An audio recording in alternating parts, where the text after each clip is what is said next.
Alright, so in this video we're going to talk about what does it mean to live life on your own terms. Now, Socrates famously said, "The unexamined life is not worth living." And I believe that not enough of us examine our lives and actually know what we really want. And how do we know what we really want? Well, we have to ask ourselves the right questions. But we also have to take the time to ask ourselves these questions. Now, it's all well and good and telling yourself, well, I'll get to that tomorrow, I'll ask myself these questions. When I've got time, I'll do it on Monday, I'll do it on Sunday, or whatever. But I truly believe that if something is worth doing, it's worth doing here and now. It's worth doing today. So I'm going to come up with a series of prompts or questions that I want you to consider and ask yourself. And I'll have a worksheet that comes with this video that you can use to really think about these questions deeply, because the answers to these questions, how you create your life on your own terms and live on your own terms. But if you're constantly distracted all day long by smartphone notifications, by other people, you're always going to live a life on other people's terms, not live a life on your own terms, because you haven't thought about what it is that you really want. You haven't given enough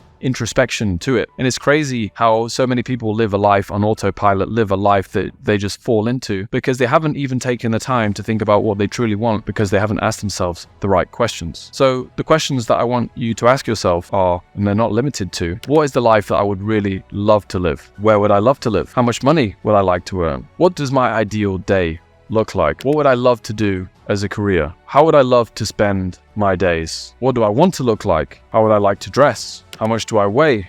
What's my relationship status? Now, you can ask yourself more questions than this. I would say that these are more than enough to get going. And I don't think you have to necessarily spend ages and ages on each one and overthink the whole process. What I would encourage you to do is to write down what comes to your mind instinctively, because usually the unfiltered answer is the most intuitive, and it's the answer that deep down that is the true one. So I want you to start putting pen to paper, ideally, because when it's pen to paper, like normal pen and paper, you can print this out or write this down, or you can write in a Google Doc or whatever. But I think that when you print this out or you ask yourself these questions yourself and write it down pen to paper, it has a lot more power. There's something powerful about putting pen to paper, some intrinsic connection between pen and the act of kinesthetically writing something out. And it goes deeper into your brain and deeper into your subconscious. And I feel like when you do that, it activates more that creativity that you have inside of you, and it activates more of that deep awareness that you have inside of you to tap into what it is that you truly want. And so, like I said at the start of this video, don't just watch this video and tell yourself that you're going to do it. Do this worksheet, do this work straight after watching this video. Ask yourself these questions, because I guarantee you, the only way that you can create a life that's on your own terms is to know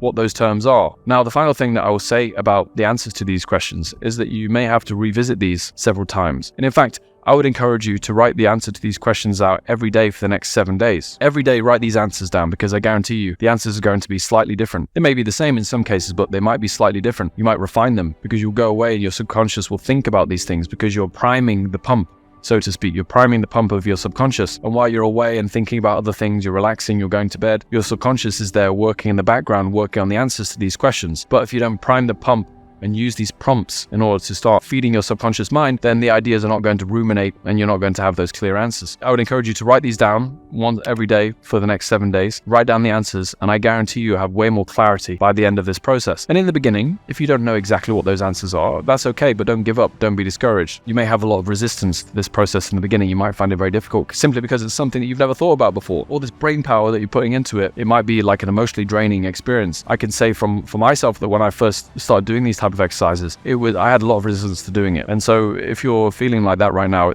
I can tell you it's totally normal to feel that way, because it's something that you're not used to doing. Like anything else in life, it's a skill, it's a habit that you're used to asking yourself these questions on a regular basis. And if you don't ask yourself these questions on a regular basis, you're simply going to feel a bit of discomfort. So that resistance is natural. And it's also a great sign. It's a sign that you're getting outside of your comfort zone. And what's on the other end of that resistance is something wonderful. So stick to the process, despite the fact that you may feel some resistance. It's totally normal for you to feel it. And if you write the answers down to these questions every single day for the next week, I guarantee you that you're going to have much more clarity on what it is that you really want. And even if by the end of the week you don't have exact clarity, you've got way more clarity than when you started.